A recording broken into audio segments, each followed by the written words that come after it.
Hello everyone, मेरा नाम है हर्ष और आप देख रहे हो ऑटोमोटिव ज्ञानी का यूट्यूब चैनल। आज हम लोग के पास एक लीजेंडरी कार जिसका नाम तो ऐसा कोई नहीं होगा कि नहीं जानता होगा, लॉर्ड अल्टो। ये अपने समय की रानी थी और पहाड़ों की रानी है। सबसे ज़्यादा ये सेल भी होती है, अभी भी सेल्स रिकॉर्ड सबसे टॉप में रहता है। बट ये जनरेशन नहीं, इसके अपर जनरेशन जो अभी आता है वो। आज हम ये इसका रिव्यू देखेंगे। ये 2010 का गाड़ी है। 2010 से लगभग मान के चलिए कि 2025 अभी चल रहा है। तो इतना साल में ये गाड़ी में 2010 में क्या क्या फीचर्स आता था आज देखेंगे हम लोग। इसमें हाइलोजन बेस्ड हेडलाइट आता था, अपर बीम और लोअर बीम दोनों डिपर के लिए। ब्लैक बम्पर, उस समय पेंटेड बम्पर नहीं आता था। अभी जो अल्टो स्टैंडर्ड में आता है आपका ब्लैक बम्पर, वही बम्पर उस समय टॉप मॉडल में भी आता था। पेंटेड नहीं, बाहर से आफ्टर मार्केट करवाते थे लेकिन कंपनी पेंटेड नहीं देता था। और ये छोटा सा ग्रिल आता था उस समय के हिसाब से। और उस समय का मारुति 800 का रिप्लेसमेंट ये बहुत ही बेटर गाड़ी था। सबसे ज़्यादा फैमिली का ट्रस्टेड मारुति का ब्रांड लोगो और इसका सर्विस नेटवर्क सबसे ज़्यादा जो पसंद आता था, इसीलिए ये सबसे ज़्यादा सेल्स रिकॉर्ड में टॉप में रहता था। इसमें इसका प्रोफाइल मतलब कि इंडियन फैमिली में सबसे बिकने वाला गाड़ी आपका अल्टो 800 ही था। इसमें जैसे कि हम लोग देखेंगे टायर प्रोफाइल इसमें आता था कितना, एक 140/80/R12 12 इंच का इसमें टायर उस समय आता था। अभी भी यही 12 ही इंच आता है। आपका अल्टो 800 जो आता था उसमें भी यही आता था। ये दो वेरिएंट में आती थी ये गाड़ी, एक 800 सीसी का इंजन और एक 1000 सीसी का इंजन में आता था। बट ये हम लोग के पास 800 सीसी का इंजन है। आप दिखाते हैं कैसा 800 सीसी का इंजन रहता था उस समय के हिसाब से। यहाँ पर इसका बोनट का लीवर रहता था, इसको उस समय खींचते थे। कोई वो सब नहीं, मैनुअल जो अभी का गाड़ी में आता है वो सब ऑप्शन नहीं था। और हाइड्रोलिक का तो बात ही क्या करना, अभी भी आपका स्कॉर्पियो में आता था क्लासिक में, लेकिन एन में नहीं आता है। आइए 800 सीसी का इंजन, ये 800 सीसी का 3 सिलेंडर इंजन आया करता था। उस समय का बहुत ही पावरफुल इंजन था ये। कोई भी पहाड़ पे अभी भी अल्टो आपका मनाली साइड में सबसे ज़्यादा चलता है। ये 3 सिलेंडर में आता था। और ये देखिए यहाँ पर इसका लीवर, बैटरी, मतलब कि भरा भरा पूरा इंजन लगता था। स्पेस नहीं, एकदम खाली खाली भरा हुआ पूरा रहता था। मजबूत बिल्ड क्वालिटी अभी का मारुति से उस समय तो बहुत बेटर था। अभी तो मारुति में बिल्ड क्वालिटी नहीं है, कुछ भी ही नहीं है।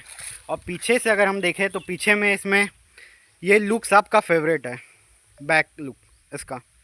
ये ऐसा बहुत ही इंडिया में घर होगा जिसके यहाँ अल्टो ना हो, बहुत ही घर में था अल्टो। और ये देखिए बैक लाइट हाइलोजन बेस्ड आता था, कोई एलईडी नहीं, रिफ्लेक्टर बेस्ड सब आता था उस समय। और ये खोलने का बहुत इंटरेस्टिंग इसमें ये खोलने का रहता था, डिक्की खोलने का उस समय के हिसाब से।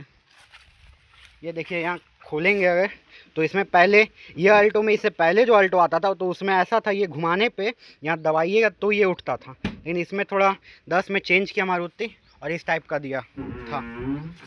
और इसमें मतलब कि एग्जैक्ट फिगर ये कोना में लिखा हुआ आएगा कि क्या फिगर है इसका बूट स्पेस का।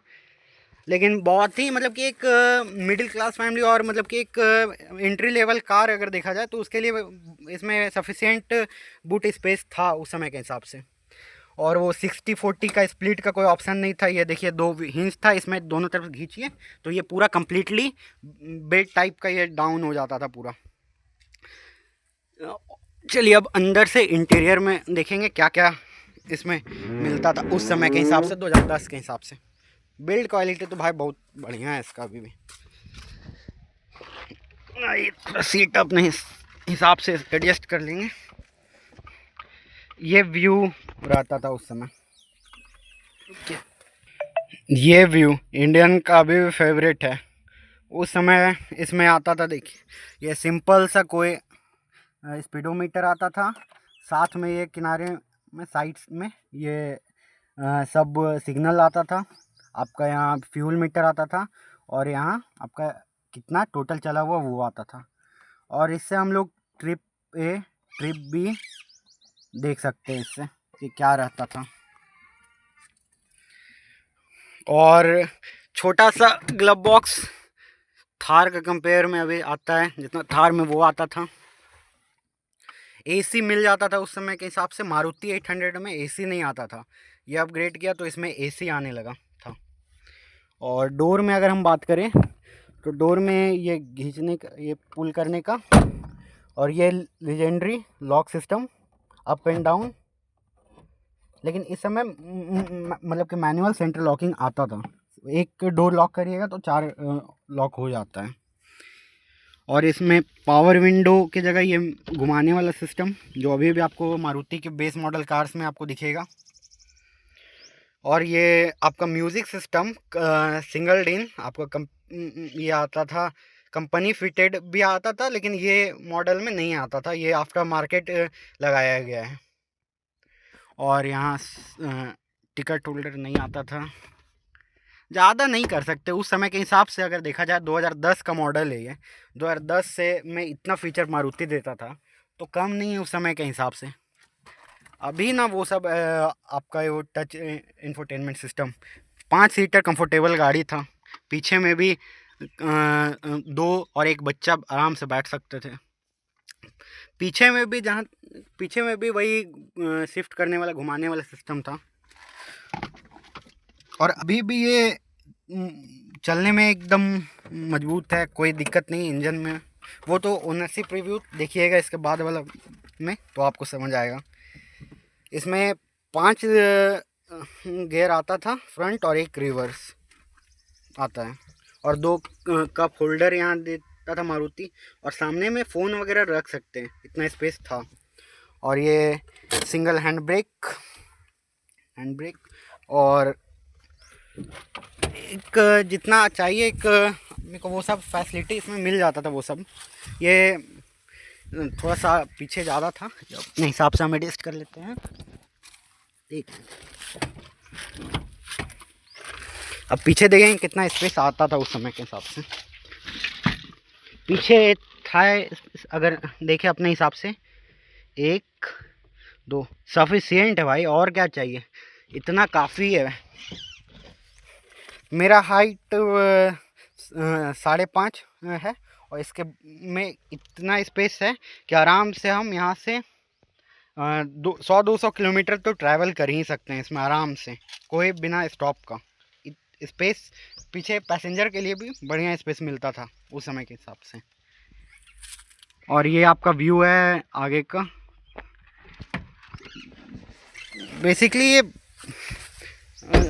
एंट्री लेवल कार था, जो कि अभी भी गॉड अल्टो, इसका पावरफुल इंजन के कारण ये इतना डिमांड में था।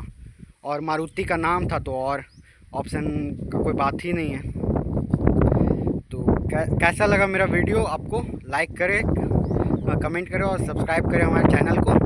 और ऐसे कंटेंट के लिए, और इसका रिव्यू ओनरशिप रिव्यू भी आने वाला है, वो ज़रूर देखें आप। Thank you so much.